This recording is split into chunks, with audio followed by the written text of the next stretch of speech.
Ang dami mong satsat. Eh wala kang natulong para protektahan yung anak mo. Sa kama ka lang magaling, Gerald. Pero wala kang kwentang ama.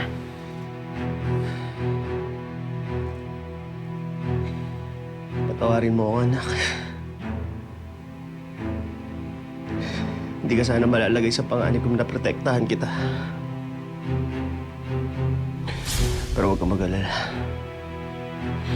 Hindi ako susuko hanggang di ka namin nababawi.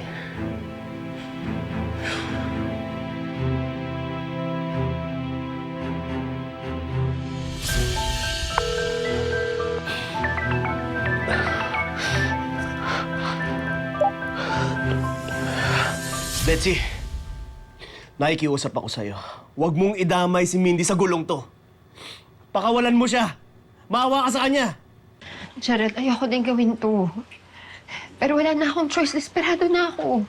Kung ayaw mo rin makinig at wala kang balak ibalik ang anak namin, bakit mo pa ako tinawagan, ha? Anong kailangan mo? Ikaw yung tinawagan ko kasi alam ko ikaw yung makaka-relate sa akin. Gerald, para sa'yo ng sitwasyon. Anong ibig mo sabihin? Ayaw ibigay ni Robert yung anak ko. Ayaw rin naman niya magsakripisyo para makita yung anak mo. Gerald, siya yung rason kung bakit nahihirapan tayo parehas ngayon. Gerald, hahayaan mo ba si Robert ang magdikta ng kapalaran ng anak mo? So what are you suggesting? Ibibigay ko si JR kapalit ni Mindy? Papayag ka ba? Na ipagkait niya na makasama natin yung mga anak natin? Anong tingin mo sa anak ko? Laruan?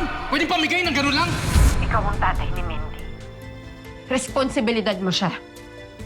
At kung talagang mahal mo siya, patunayan mo na gagawin mo lahat para sa kanya.